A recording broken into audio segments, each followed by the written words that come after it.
Welcome back everybody, my name is Tucker, and in today's video we're going to be talking about the Phoenix Suns. But instead, they traded away TJ Warren for nothing to create cap space to sign Ricky Rubio to a contract worth $17 million a year over 3 years. That's why they traded TJ Warren, was to get Ricky Rubio at a contract that he's not worth, in my opinion. And I understand that it's the Suns, right? Like, they were going to have to overpay to get a player to want to play for them. They needed a point guard badly. Rubio is at least going to be a good facilitator for them and maybe make some jump shots occasionally off the ball, be a good veteran presence for them. But this doesn't make them a playoff team. Now on this channel, I will admit that I've been extremely critical of the Phoenix Suns, in my opinion, deservedly so. Whether it be on the What's Next video or their season preview video, I haven't been a fan of many of the decisions that they've made over the past 4 or 5 years that they've been tanking. Because really the only part of the whole tanking process that they've gotten right to this point has been the losing, because they've shown a continued inability to make the correct roster moves and draft and develop their players properly in a way that actually helps them get back out of the tanking stage and actually win some basketball games. To their credit, Devin Booker was the 13th pick in the draft. They developed him, they saw the talent that he had, and they do have some other good players on their roster that they drafted, but for the most part, there are a lot of busts throughout the last couple of years of this tanking process for the Phoenix Suns, like Dragan Bender, Marquise Chris, and Josh Jackson most notably. And again, I think all of that criticism is 100% deserved. However, to start this season, you could argue that the Phoenix Suns are the story in the NBA to this point. It all started with a 29-point pummeling of the Sacramento Kings in their first game, a team that I and other people thought was going to be really good this season,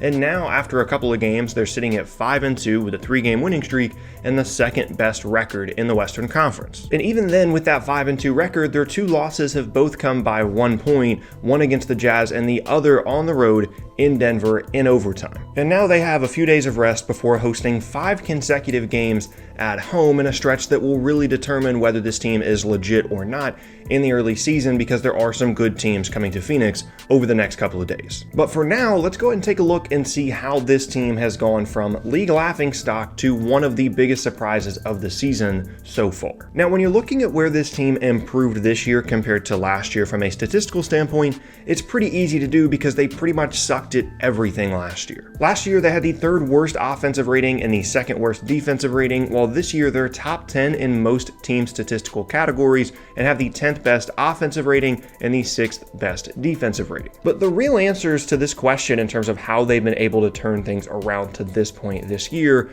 have to do with personnel, fit, attitude, and maybe more than anything else, coaching. First up, let's talk about personnel. And the biggest difference here, and this is a really obvious point, but when you look up and down their roster, this is the first time in a while that the Suns actually have an entire roster, like a 9 or 10 man rotation of legitimate NBA players that would actually get minutes on other teams. Players such as Javon Carter, Frank Kaminsky, Tyler Johnson, players like that have stepped up for them and have been really good in their specific roles off the bench. And on top of that, 2 of their bigger additions to the offseason, Ricky Rubio and Aron Baynes, have been really impressive for them as well. Most specifically, Rubio, all of the theoretical stuff of what you thought Rubio could potentially do for this team as an addition, all of those things have come true, because I definitely undervalued how impactful it would be for Devin Booker to play alongside an actual legitimate point guard, because he's never really had that throughout his entire NBA career. And the fact that Rubio is there and taking away some of the playmaking responsibilities from Devin Booker has really unlocked his full game, and he's had a really efficient,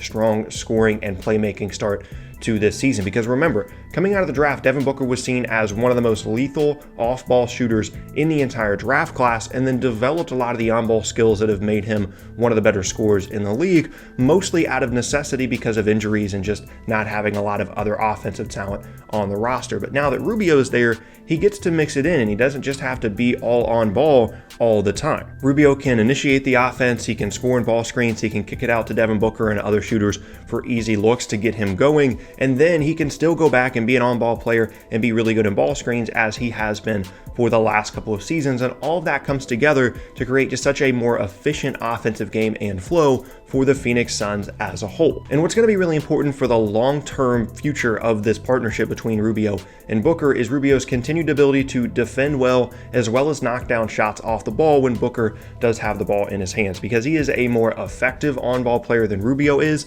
but it's more about what else it allows Booker to do and taking away some of the responsibility away from him when Rubio is the one running the offense, because then he has more energy for other parts of his game like defense and, as I mentioned, off-ball shooting. So the Rubio thing has been huge, and as much as I hated on it in terms of the contract number, the fact that they traded away TJ Warren to create the salary cap space, so far this season, it's absolutely been a huge positive for this team, as has been Aron Baynes, because somehow, to get to this point in the video, however many minutes in this is, we haven't talked about last year's #1 overall pick, DeAndre Ayton, missing the first 25 or so games of this season due to suspension. Now, he played in the first couple of games and then got suspended, and he'll be back about 28, 29 games into the year, but Baynes has done a fantastic job stepping up for this team at the 5 spot as a really solid inside presence, really good defender, and someone that can knock down shots. And this team is only going to get better once Ayton comes back and they move the effectiveness of Baynes to the bench. And I also want to note how the professionalism of those two teams is certainly benefiting the Suns as well. Those are two guys in Rubio and Baynes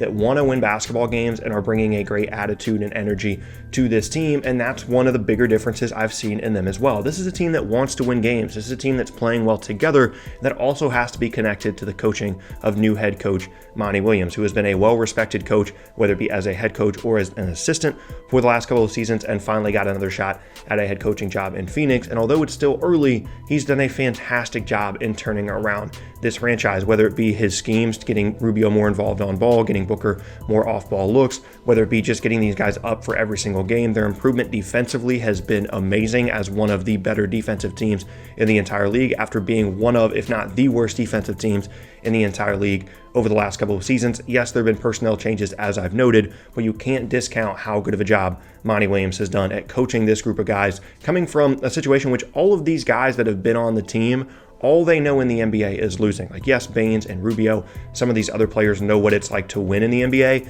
but Devin Booker has no idea up until this season what it feels like to win 25 games in the NBA. Some of these other guys that they've had on the roster for the last couple of seasons, DeAndre Ayton only knows what it feels like to win 19 games in the NBA, and Monty Williams has taken a roster of half a roster of guys like that and turned it into a team that right now looks to be on pace for a really good season. Now, I will say that it's obviously not all good things for the Suns. The Ayton suspension is a huge blow to their season, and it remains to be seen when he's going to come back. They're appealing the suspension. We don't know when he's going to come back, but that is one, a distraction, and two, obviously not having Ayton on the floor is going to hurt them. And I'm just not ready to jump on this bandwagon and say that they're going to make the playoffs, because I wouldn't be surprised if it's later in the year and by the end of the season they end up winning 30 to 35 games, which is still an improvement, but maybe they do come back to earth at some point. Because even though they're 5-2, when you look at their wins, you can start to poke holes at some of them. They beat a struggling Sacramento Kings team in their first game. They beat the Clippers without Kawhi. They beat a struggling Warriors team. They beat the Sixers without Embiid, and then they beat a young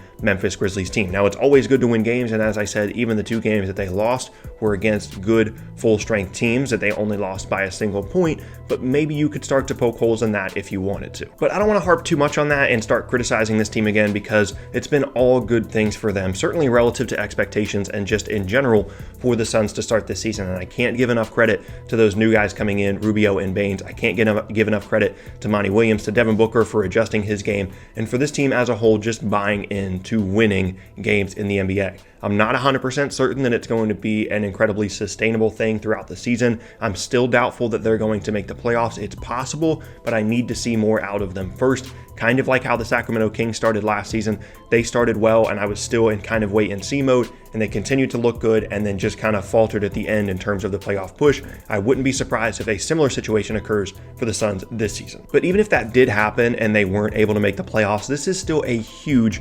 gigantic step in the right direction for this franchise, and that can't be overstated, because they have been so bad for the last couple of years. Not just over tanking bad, but like incredibly haven't won 25 games in any of the last 4 seasons bad. And so even getting to like 35 wins this year would be a pretty significant jump for this team, and I would certainly be glad to see that from them because the NBA is going to be better the more good teams that we have, and that's only going to further strengthen the Western Conference. And so I'm excited to see what this team can do for the rest of the season. And there you have it. That is going to be the end of today's video, and I thank you all very much for watching. Once again, my name is Tucker. If you missed any of my previous videos, then be sure to check out the boxes on screen.